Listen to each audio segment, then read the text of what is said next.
नमस्कार दोस्तों, आइए बात करते हैं उत्तराखंड की राजनीति की। लेकिन उत्तराखंड की राजनीति की बात आज उत्तर प्रदेश से शुरू करते हैं। उत्तर प्रदेश में प्रियंका गांधी ने कहा है कि लड़की हूं, लड़ सकती हूं। इसी के साथ प्रियंका गांधी ने घोषणा की है कि प्रदेश की 40% सीटों पर महिला कैंडिडेट उतारेंगे। अगर हम प्रियंका गांधी के इस बयान को उत्तराखंड के संदर्भ में देखें तो स्थिति बड़ी डराने वाली सामने आती है।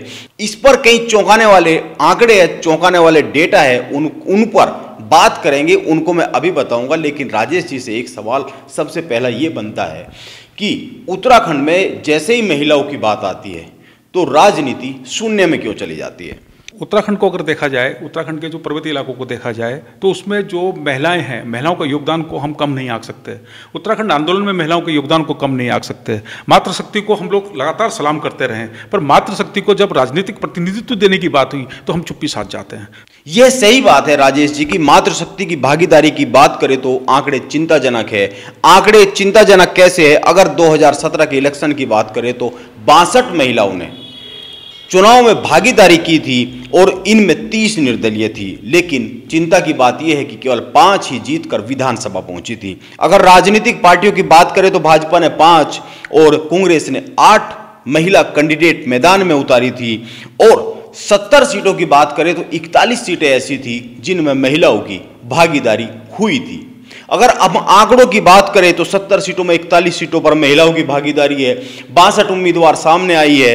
लेकिन अगर हम परिणाम की बात करें तो परिणाम बड़े चिंता में डालते हैं, बड़ी निराशा में डालते हैं। परिणाम निराशा में क्यों डालते हैं, इस पर बात करनी जरूरी है। और इसलिए बात करनी जरूरी है, जैसे राजेश जी ने कहा कि अगर हम उत्तराखंड आंदोलन की बात करें, अगर हम पेड़ों को बचाने के आंदोलन की बात करें तो महिला की भागीदारी को नजरअंदाज नहीं किया जा सकता है। फिर ऐसा क्यों होता है? महिलाओं की भागीदारी को किसी भी क्षेत्र में नजरअंदाज नहीं किया जा सकता। उत्तराखंड के परिप्रेक्ष्य में अगर मैं बात करूं तो जो सबसे ज़्यादा जो दिक्कतें हैं उत्तराखंड की, जैसे प्लायन सबसे बड़ी दिक्कत है, डिजास्टर सबसे बड़ी दिक्कत है, जलवायु परिवर्तन सबसे बड़ी दिक्कत है। तो इन सब चीज़ों में देखते हैं तो इन सब की मार भी महिलाओं पर ही पड़ती है। महिलाएं ही इससे सबसे ज़्यादा प्रभावित होती हैं। इस पर भी हम विस्तार से चर्चा करेंगे। महिलाओं को राजनीतिक प्रतिनिधित्व देने की बात आती है तो राजनीतिक दल उसमें मौन साध जाते हैं। मौन साधने की वजह क्या है कि राजनीतिक दलों को ये विश्वास ही नहीं है कि महिलाएं भी एक जिताऊ कैंडिडेट के तौर पर सामने आ सकती हैं। हालांकि राज्य के आंदोलनों में, राज्य के जलवायु से जुड़े हुए आंदोलनों में, राज्य के पर्यावरण से जुड़े हुए आंदोलनों में और राज्य के और भी बहुत तरह की जो सामाजिक भागीदारियां हैं वो ज़्यादा है महिलाओं की। उसके बाद भी राजनीति में महिलाएं पीछे। ये राजेश जी ने एक बात कही है कि महिलाओं पर भरोसा नहीं करती राजनीतिक पार्टी कि वो जीत सकती है। लेकिन क्या इसमें ऐसा नहीं है कि राजनीतिक पार्टियां पुरुषवादी मानसिकता से चलती है? अगर ऐसा नहीं है तो महिलाओं को क्यों आगे नहीं बढ़ाया जा सकता है? राजनीतिक पार्टियां महिलाओं पर विश्वास ही नहीं करती हैं। उनको अपने कैंडिडेट पुरुषों पर ही विश्वास है। उनकी जो राजनीति है वो पुरुषों के इर्द गिर्द घूमती है। महिलाओं को केवल उन्होंने वोट बैंक समझा हुआ है अपना, जो अभी तक मेरे को जो समझ में आ रहा है। क्योंकि देखिएगा, महिलाओं को अगर वो कैंडिडेट के तौर पर उतारते हैं तो महिलाएं जीतेंगी ना सर। अगर भारतीय जनता पार्टी है, कांग्रेस है, अगर महिलाओं को सपोर्ट करते हैं, वो महिलाओं को सपोर्ट ही नहीं करते हैं। उनकी जो राजनीति है पुरुषवादी राजनीति है। अब आप देखिएगा कि पूरा जो दलित राजनीति की जो बात कर रहे हैं कि भाई ठीक है, दलित वोट की जो बात कर रहे हैं, तो उसमें केवल पुरुष कैंडिडेट ही दिखाई दे रहे हैं। उनको पुरुष कैंडिडेट दिखाई देते हैं। और इसके साथ साथ ये भी देखिए कि अगर महिलाएं कहीं भागीदारी भी लेती है और ग्राम प्रधान भी बनती है, ग्राम प्रधान के पास ब्लॉक पे भी जीत के आती है, तो ये आरोप लगते हैं कि जीतने के बाद भी जो सत्ता है वो उनके पति चलाते हैं, पुरुष चलाते हैं। लेकिन कांग्रेस के संदर्भ में भी एक बात कहने की जरूरत है। प्रियंका गांधी कह रही है कि लड़की हूं, लड़ सकती हूं। लेकिन यह भी ध्यान में रखना होगा कि आज कांग्रेस अपने पूरे के पूरे इतिहास में सबसे ज़्यादा चिंताजनक स्थिति में खड़ी हुई है। और ऐसी चिंताजनक स्थिति में वे एक स्टैंड लेते हैं कि महिलाओं को आगे करेंगे, महिलाओं को चुनाव लड़ेंगे।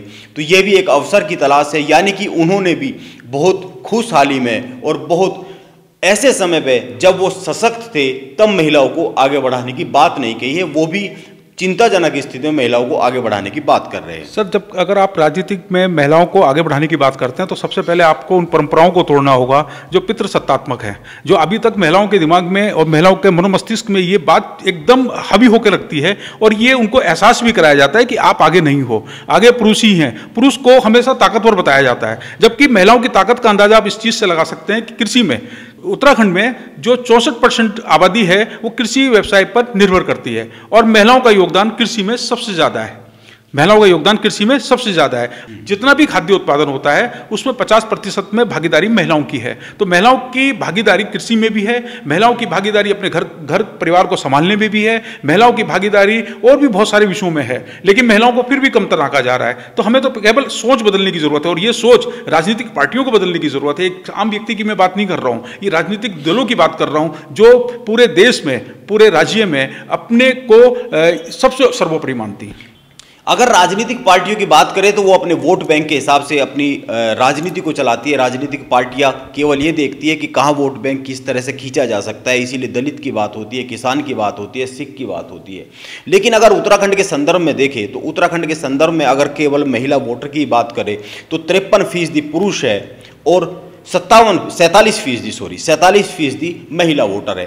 अगर आप अनुमान देखें दोनों का तो ये लगभग बराबर आते हैं, और इसके बाद भी अगर महिला राजनीति की बात नहीं होती है, महिला को कैंडिडेट लेने की बात नहीं होती है। आपको ये ध्यान में रखना होगा कि भाजपा ने 5 और कांग्रेस ने 8, यानी कि कुल 13 उम्मीदवार 2 बड़ी पार्टियों ने उतारे थे, जो एक बार सत्ता में आती है, 5-5 साल के लिए सत्ता में आती है, और जो 62 थे उनमें 30 निर्दलीय थे, यानी कि उनकी खुद की इच्छा शक्ति थी वो चुनाव लड़ने की। लेकिन अगर 47% वोटर महिला है, इसके बाद भी प्रदेश में महिला राजनीति को लेकर इतनी उदासीनता है, तो ये चिंता की बात नहीं है राजेश? बिल्कुल चिंता की बात है। और अभी तक जो सरकारें उत्तराखंड में बनी हैं सब महिला सशक्तिकरण पर जोर देती हैं। महिला सशक्तिकरण को लेकर बड़े बड़े नारे होते हैं, बड़ी बड़ी योजनाएं चलाई जाती हैं, बहुत सारा काम महिला सशक्तिकरण पर होने की बात मुख्यमंत्री से लेकर और नीचे मंत्री और नीचे अधिकारी के स्तर तक भी कही जाती है। लेकिन क्या आपको अपने ही महिला सशक्तिकरण के नारे पर विश्वास नहीं है? क्या आपके जो महिला सशक्तिकरण की जो बात है, जो योजनाएं, क्या महिलाओं को सशक्त नहीं कर रही हैं? अगर महिलाओं को सशक्त कर रही है तो आप महिलाओं के राजनीतिक प्रतिनिधित्व की बात क्यों नहीं करते हैं? आप उनको आगे क्यों नहीं बढ़ाते? इसका मतलब आपको महिलाओं पर विश्वास नहीं है, आपको अपनी ही योजनाओं पर विश्वास नहीं है, आपको अपने ही नारों पर विश्वास नहीं है, आपको अपने ही कार्यों पर विश्वास नहीं है। मुझे तो ये लगता है ये इसको दूसरे संदर्भ में भी कहा जाता है कि या तो महिलाओं पर विश्वास नहीं है या खुद पर ही आत्मविश्वास कमजोर हो जाता है, जैसे महिलाओं की बात बढ़ाते हैं।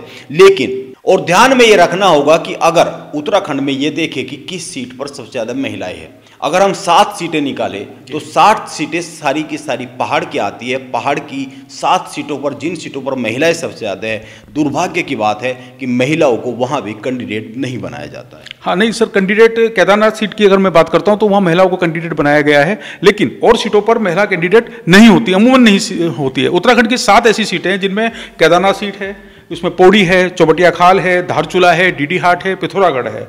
यहाँ पर महिलाओं की संख्या, महिला वोटरों की संख्या पुरुष वोटर से ज़्यादा है, पुरुष वोटर से ज़्यादा है। लेकिन यहाँ पर फिर इसके बाद भी यहाँ पर महिलाओं को कैंडिडेट बनाने में बीच में कैंडिडेट बनाने बीच में ऐसा नहीं है कि इन सीटों पर महिलाएं नहीं लड़ी है, महिलाएं लड़ती रही है, जीतती भी रही है।